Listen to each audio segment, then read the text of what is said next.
For a great cup of joe, there's one thing you should know. Your morning brew can also be playful. Buff Boy Brewing guys make the temperature rise. And you surely feel naughty when you swallow our coffee. If you want some real heat, give your mouth a fine treat. You will want some more, rest assured. Buff Boy Brewing, you can't get enough of. It's time for The Scribble, your weekly fix of celebrity chats, bizarre stories in the news, and basic random chatter with best-selling author and syndicated radio host Jeremy Bradley. Make sure your seat is in the upright and locked position and your barf bag is securely in place. Here's Jeremy Bradley.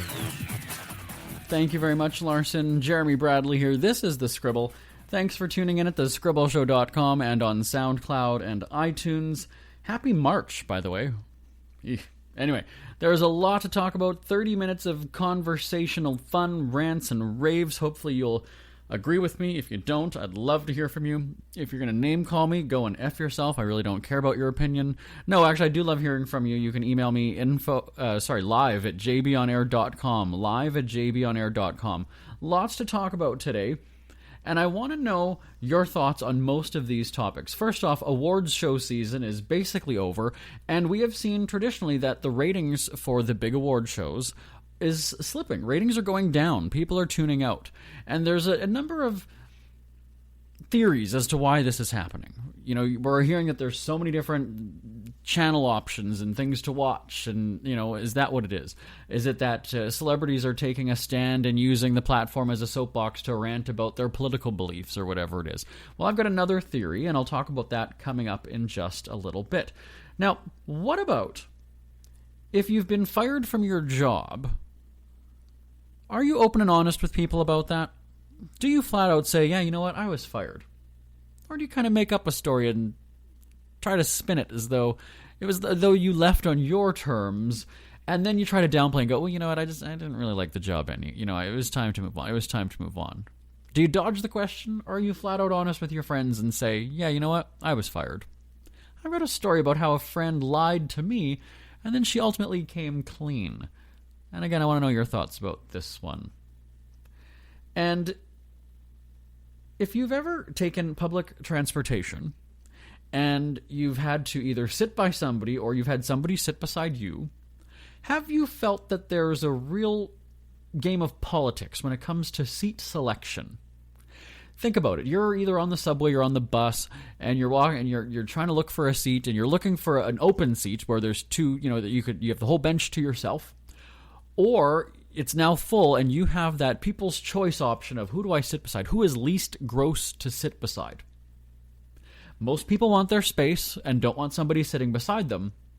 I have a different attitude. I actually want you to sit beside me, because I take it personally if you don't. That story is coming up. And when you have a death in the family and people offer their condolences, how do you respond? How do you react? They typically have the, oh, I'm sorry. Oh, I'm so sorry. There's always that oh, as though they're surprised. But it's a weird verbal transaction that when you say that somebody has died, you know the next reaction or next response will be, oh, that's too bad. Oh, I'm so sorry. Oh, my sympathies. Oh, my condolences. And then in turn, that person also knows that you're going to thank them, right? Oh, thank you so much. I appreciate that. So does it really matter how things are said, or you kind of it's just a humanity thing where I'm going to tell you this, you're going to say you're sorry, I'm going to thank you for it? I feel disingenuous with the way that I was doing it when a family member recently died. Maybe I need to tell you a little bit more about that story so you can understand it better. So stick around. Like I said, 30 minutes of chatter on the show this week, and it kicks off on the Scribble right after this. Who are the Kardashians feuding with now? What did that little thug Justin Bieber do this time? Who's getting hitched? And who's headed for Splitsville? Hear the latest celebrity news and gossip every day on Entertainment Wrap-Up. The good, the bad, the ugly, but mostly the ridiculously hilarious. It's all recapped in this daily segment at entertainmentwrapup.com. Have a laugh at the expense of the rich and famous when they take themselves way too seriously. It's 3 minutes of time-wasting fun at entertainmentwrapup.com. Check out Entertainment Wrap Up at entertainmentwrapup.com. Brought to you by Speak Free Books. Jeremy Bradley here, back on The Scribble. Thanks for tuning in at thescribbleshow.com and on SoundCloud and iTunes. Well, like I said, it's March 1st, and awards show season is, for the most part, done. Now you're going to have a bit of a break until I call them the table scraps awards. So those would be the AMAs, the different country music ones, but the big award shows, the ones that they say that really matter, the ones that count, are at the beginning of the year, right? They start in January, they end at the end of February, sometimes they head into March, but they have seen historically now a decline in ratings, and I have some thoughts on this. Now, a lot of people are saying that they're getting too political. Okay, sure. And people say, you know what, if you're celebrating music, for instance, the Grammys, you're celebrating music, thank the people that made the record possible, that made your video possible, that supported you. So, that's where you get your family shout out, your shout out to God, whatever it is. Talk about the music. You thank the people that made the music happen, that made your career happen. Don't use it as a soapbox to then go on political rants, right? Because I think that's what was happening over the past couple of years. I know when Trump first got elected, that first award show season, everybody was, taking their stand and making comments about that, right? And then we saw the Year of the Woman, where it was very much the same thing, adjacent to Trump bashing, in a sense. And people were just sort of using the platform. And you tuned in to see that, right? Now it's sort of played out. So here's my theory. I don't think that that's what it is. Maybe that's part of it. But at the same time, those cable news shows are having ratings through the roof now because they're having so many people on panel discussions disagree and yell at each other and, mock each other and call each other names and insult each other. But when it comes to an award show, here's my theory. So yes, I think a bit of it is the soapbox thing. People don't want to hear celebrities doing that. At the same time, we're in such a disposable society, and by that I mean we like this song today, and then next week we're on to another one. We liked this movie 8 months ago, but it's already long forgotten about now at this point. So my thought is, so let's say it's Oscars time, right? We're celebrating movies.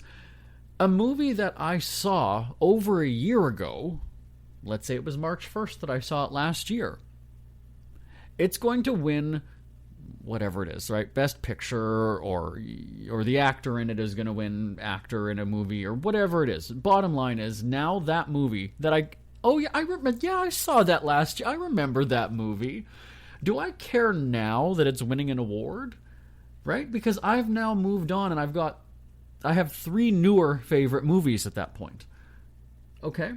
So I think that we're just sort of, we're already past that. And again, now as a viewer, what do I care if that movie wins? What does that do for me as a viewer? Right? Maybe it's different than if I am a huge, fan of the actor.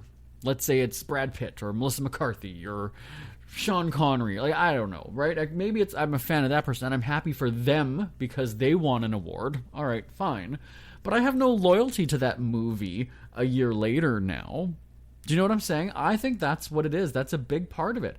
Same thing with Grammys. When you think about, this song was nominated for Best Song. Actually, I still have the list of the Grammy nominations right here beside me. So, Drake, God's Plan. Well, okay, maybe people, because he's such a really big star, okay, his fans will wait and root for him. But some of these other songs, Kelly Clarkson, Best Pop Vocal Album, Meaning of Life, Pink, Beautiful Trauma. Again, those are albums that, or some of those songs are from so long ago. So again, I don't care that you're winning it. What does it matter now? What does it matter now? She's already had 3 other singles that have gone higher on the charts. So I think that's a big part of it. Soapbox thing aside, I think that's really what it is that it's just it's a thank you next kind of thing, a la Ariana Grande. Right? I saw the movie, I liked it, but that is so last month. That is so last year. That's the way to look at it. Do you agree? I think that you do. Send me an email. My email address, live@jbonair.com, live@jbonair.com. Back with more rants on the Scribble right after this. Isn't it crazy that you wait for payday, but before you know it, you're strapped for cash again? It's time to stop blowing your money and become a smart spender with the book, The Official Guide to Being an American Cheapskate at cheapskatebook.com. Learn simple ways to cut costs at home every day and during special times of the year. Don't go broke at Christmas. Don't remortgage the house for a fancy vacation. The book is filled with tips to save you money throughout the year. Check out the best-selling book, The Official Guide to Being an American Cheapskate at cheapskatebook.com or on Amazon and iTunes. Jeremy Bradley here, back on the Scribble. Oh, wow, they really got... The heat is cranked in here. I love that. Don't get me wrong. I mean, it's cold outside. Baby, it's cold outside. But, I don't know. There's just something about a building having the air conditioning cranked in the winter that just bothers me. I don't know. And I realize when you're in a workplace, it's very difficult to get the temperature just right for everybody. And it's funny, too, because I actually had a meeting at a, whatever, doesn't matter the company, but in a building, quite a large building, and everybody there was complaining about how cold it was. And even the meeting room that I was in, I was just like, man, it's cold in here. So just to me, it's very odd, though. Then, like, you'd almost think that a majority would rule in that case, but then... you don't want it to be like a sauna. You don't want it to be cooking. You want it to almost seem like it's natural temperature as opposed to like, oh, okay, well, we've got the heat on today, right? It should just sort of feel normal, if that makes any sense. But it was cold, and so I'm walking around, and I see there's people sitting at their desks with blankets wrapped around their legs, and they're wearing jackets. Not like they're wearing, parkas. I mean, they're sort of wearing like indoor, spring kind of jackets. And I thought... Just turn on the heat then, you guys, you cheap bastards. Like, well, I don't understand why everybody's bundled up. That just seems so weird. I'm one of those people who, when it comes to sleeping at night, I like it to be a little bit cooler because I have big, warm, fuzzy blankets. And so, I kind of like it that way. And then when I'm just sitting around the house, right, if I were to be sitting in my home office or if I'm on the couch watching TV, I do like it to be a little bit warm. And so I do. I will crank up the furnace. When you live in Canada, you've got the furnace cranked a lot of times in the winter. I'll have the furnace cranked, but then it's not even at a temperature that's like hotter than it is outside, like in the late spring, early summer, right? So for some reason, I'm okay with that outside, but I just feel uncomfortable now when it's approaching that temperature indoors. I don't know why. Yeah, I'm in the direct sunlight, and it's beating down on me, and I'm okay with that. But then when I've got the temperature approaching that indoors, it's a little bit too warm sometimes. And then I also, remember, I have 4 pets as well, so... To me, it's also an indication that it's too warm in the house when all of a sudden a dog will come over to me going, oh, okay, I guess I should turn down the furnace a little bit. I'm not the one wearing a fur coat in the house. They are. So, and apparently, this is, speaking of temperature inside, I was just reading a study that said that this is probably the number one fight that couples have, aside from, like, money. The number one fight is the temperature in the house. Is the temperature. Somebody likes it warm and somebody likes it cold. So you have to remember, I also have a Brazilian in my life. And so the very first time the Brazilian was ever in my home in Canada was during the winter.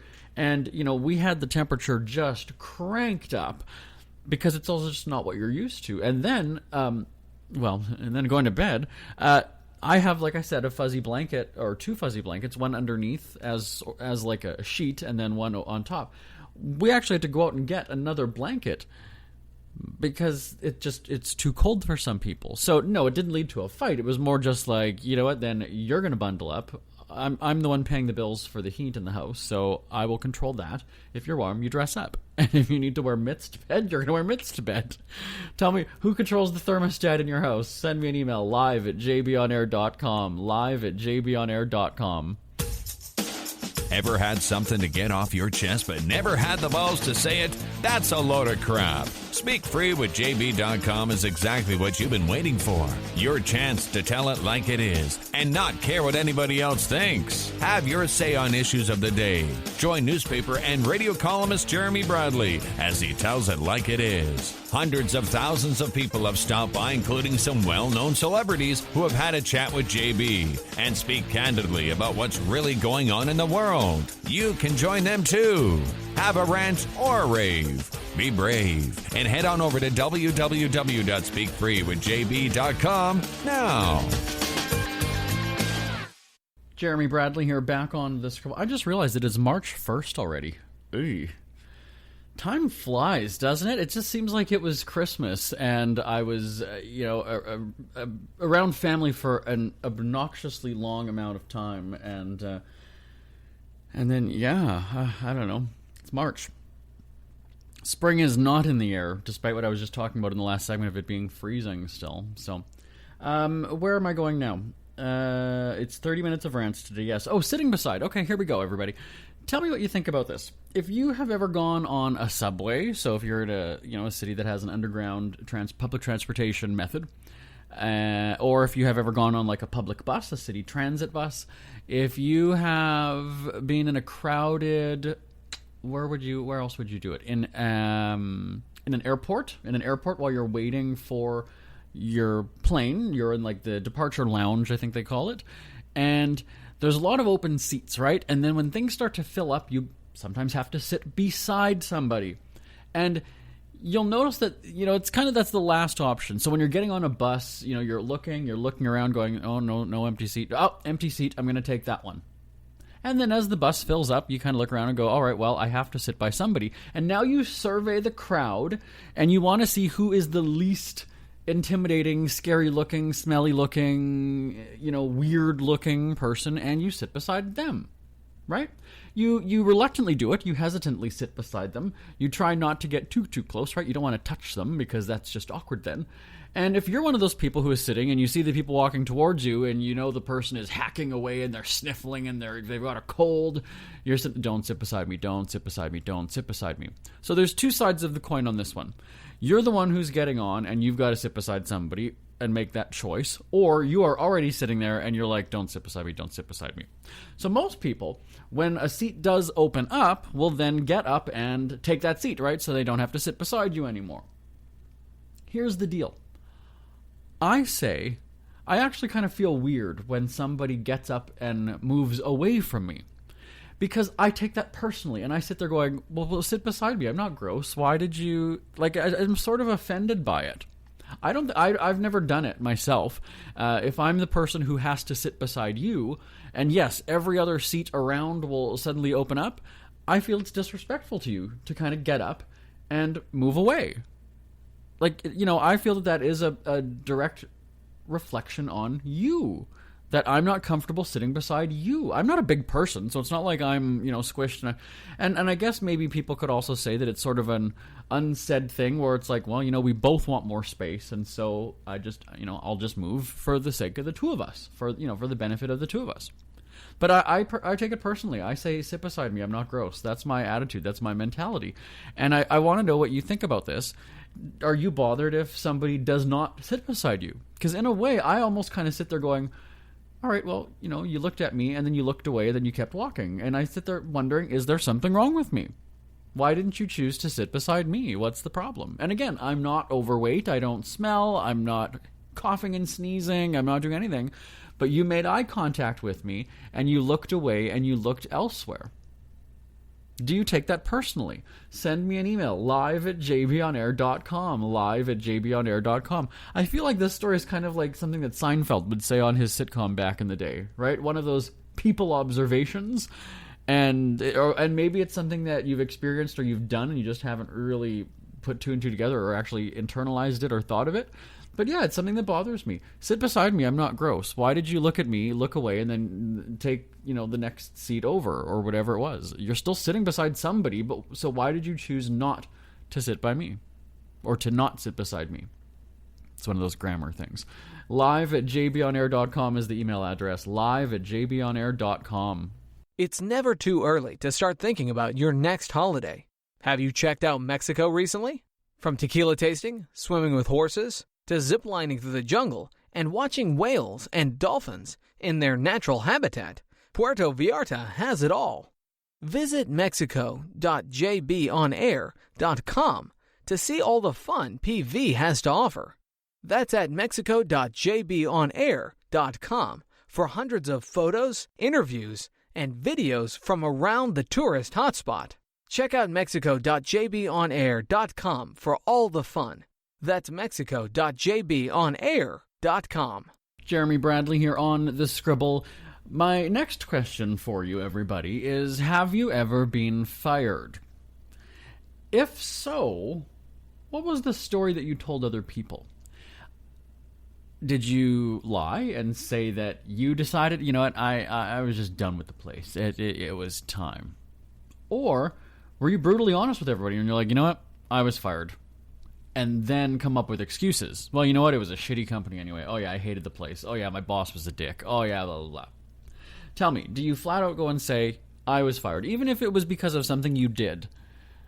Would you man up or person up and say, you know what, no, they fired me. Yeah, and I deserved it because I wasn't doing this, or I did this, blah, blah, blah.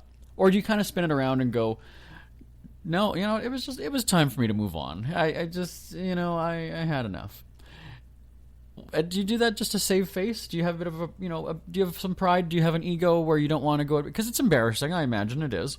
And the reason that I tell this story, no, I wasn't fired. People are like, whoa, were you fired? I own this frickin' company. I'm not going to get fired. I'm good. I've been doing this for, 12, I've been on the radio for 13 years in April, hosting my own radio show, at the company that I formed. We have been dropped by a radio station or two over the years, but no, I haven't been fired from this company. My job is secure, just in case you're wondering, all right? But the reason that I tell the story is that I had a friend, and yes, this legitimately is a friend, who invited me to go for lunch the other day. And now, full disclosure in this situation is that this podcast goes live on Fridays. Well, full disclosure is I don't work on Fridays. Most of the time, this show is pre-taped either the day before, earlier in the week, or even a month ahead. But there are some Fridays when I do actually work. Now, this was a Friday, and she had hit me up and said, hey, do you want to do lunch? And the reason that I'm guessing she offered was because we had some family stuff happen recently, and she knew about it because, again, she's a friend, and just kind of wanted to, get together, touch base, and hey, do you need to talk? Doing what a friend does, really, okay?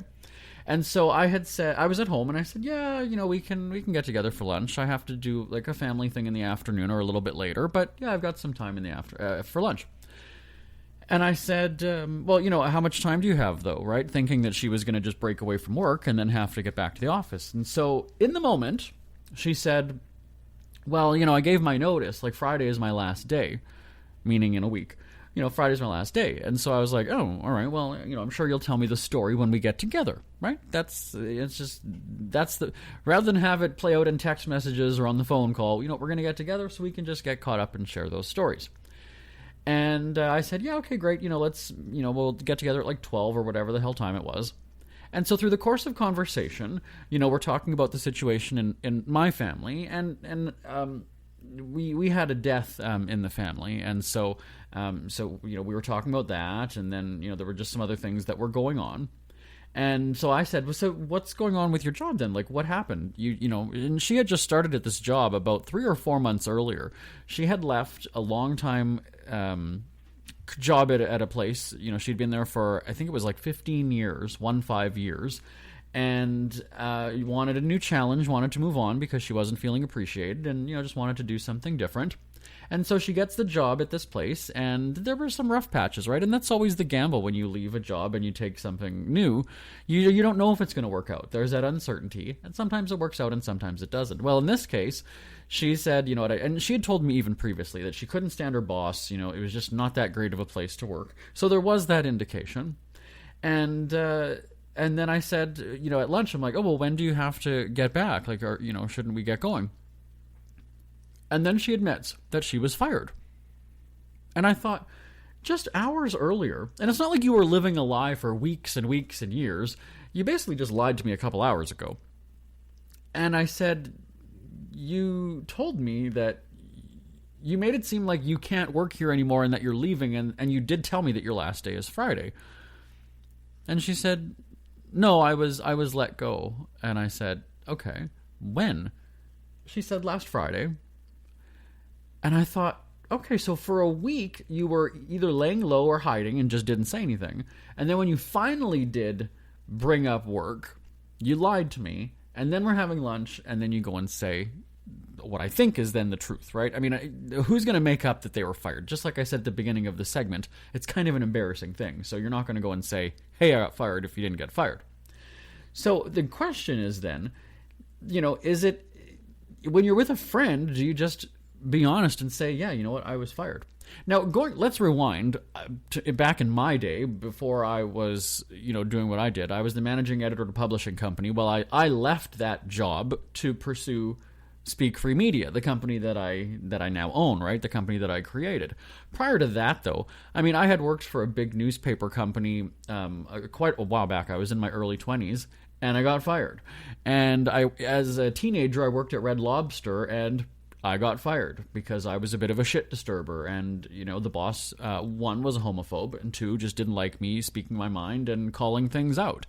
And, so, yeah, I will admit that I've been fired from jobs. Now, again, in the moment, for me, I lied to my parents because, like I said, one, I was a teenager, and so it's kind of awkward where it's like one of your first jobs and you get turfed, right? And your parents are like, oh, what happened? So, yeah, in that kind of an instance. But when it's a friend that you open up and you share secrets with, and again, you're in your 30s, whatever it is, you're a little bit more mature than a 17-year-old teenager who ran his mouth and got fired. Is it a different situation then? And then again, you can admit that if you did something wrong or, but to lie about that to a friend, what do you do? Now, I also know, here's another thing. There's another situation with somebody who was fired. This was a while back. And he didn't tell his wife for a few weeks. So he was still leaving for work in the morning. I'm saying that in like air quotes. He was leaving for work in the morning, but just was so embarrassed because he's got a wife and kids. He was so embarrassed to say that he was fired that basically he was leaving in the morning for work, but going out and looking for a job in the meantime. Now, it's not like he was leaving for the day and then just going and drinking at the bar and doing whatever. That's not what he was doing. He was legitimately looking for another job. So in that instance, I can understand because he didn't want to put fear in his family that, oh crap, we're one income short now, or we're short money now because we don't have that other income. So in a way, is it sort of okay to hide something like that or lie? Because it is sort of lying in a way. Okay, I'm off to work now, and you're not. Is that kind of a really, really bad lie to tell your partner, right? You're married. I'm not necessarily saying that you got to tell the kids, because that might freak them out a little bit, but that's your partner. You should be honest, I would think. But what are your thoughts on this? Send me an email, live@jbonair.com, live@jbonair.com. Do you open up? I mean, again, it's embarrassing, but at the same time, it's your partner that's going to support you. And potentially, when I say support, I mean financially as well, right?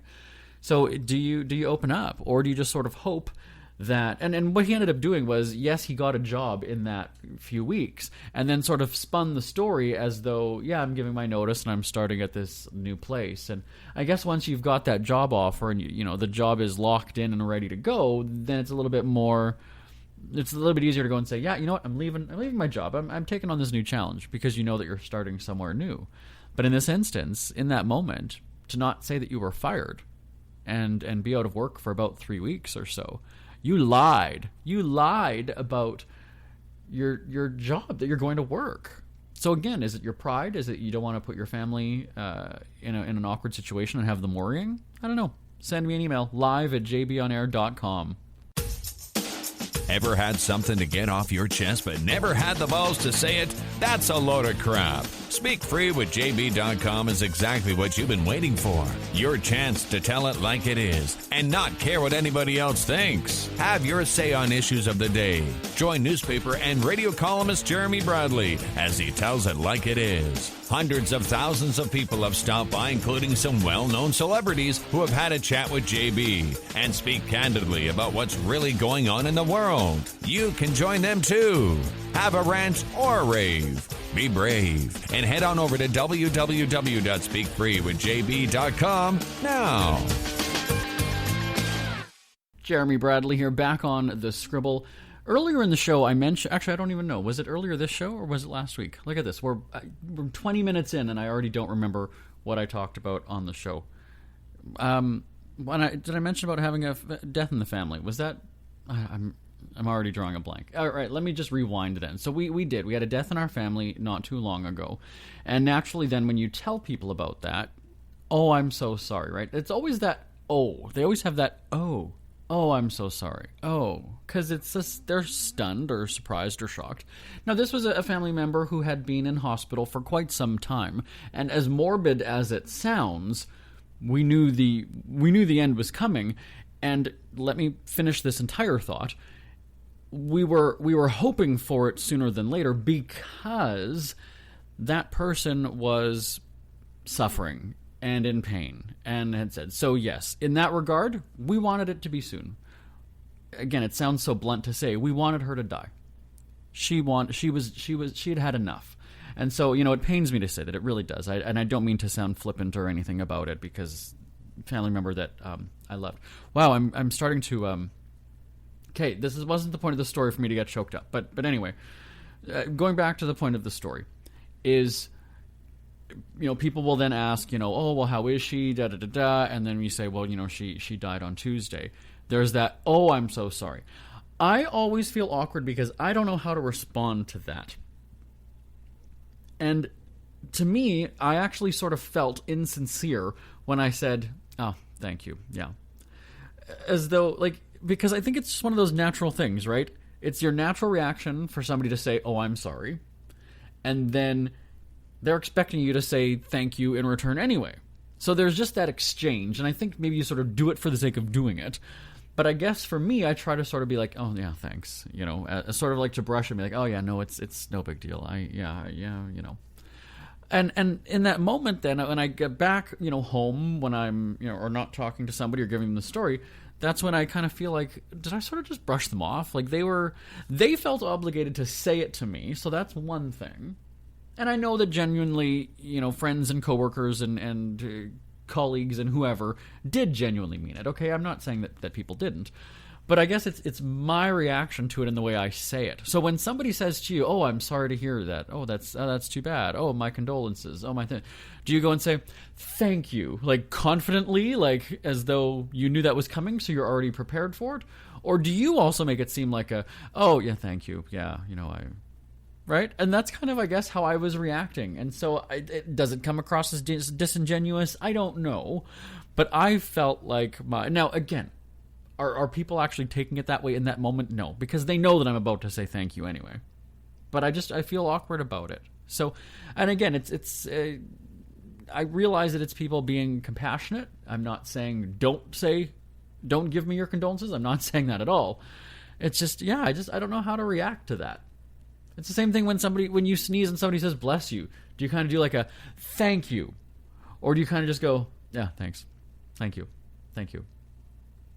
When I think back to my parents, because when my dad sneezes, my mom will say bless, and then my dad sort of mumbles, yes, thanks, achoo, bless, thanks. Okay, right? Because it's coming, the bless you's coming, the thank you's coming, so you kind of just mumble it, you kind of just do it. So yeah, and again, this is probably the weirdest thing to talk about, how I feel like my thank you for your condolences seems disingenuous, because again, I just don't know how to, I guess also too, I sort of feel like, no, I guess no, I was going to say, it's like when somebody goes and says, well, it's my birthday today. Sometimes you're telling that because you want the person to say happy birthday to you, which I've always found really weird, right? When somebody says happy birthday to themselves on social media or whatever, you're wanting that attention, you're wanting that. I'm not telling you that so-and-so died because I want you to go and say. So actually, in effect, I almost kind of try not to tell people, or I will try to sort of downplay it, because I feel like it's just that it's an awkward moment for me. I don't know why. I really don't know. And I'm being totally serious. I'm not making a joke. I just feel when I finally have to say so-and-so died, it's almost like I'm wanting to prevent the, oh, I'm so sorry to hear that. I don't know. Boy, we just took a turn for the dark side on this one. What do you think about this? It's probably just me, but send an email to live@jbonair.com, live@jbonair.com. We hear you chirping. Get scribbling. Tweet up the Scribble at The Scribble Show. Join the discussion with Jeremy Bradley. It's all going down right now on Twitter at The Scribble Show and at thescribbleshow.com. My name is Jeremy Bradley. This is The Scribble. Feel free to give me a shout anytime. It's always awesome hearing from you. Live at jbonair.com is my email address. I'll talk to you next time. Bye-bye, everybody. Want more Scribble? Check out thescribbleshow.com for past shows, celebrity interviews, cheapskate tips, and more. That's at thescribbleshow.com and on Twitter at The Scribble Show. The Scribble is a speak-free media presentation. If you want some real heat,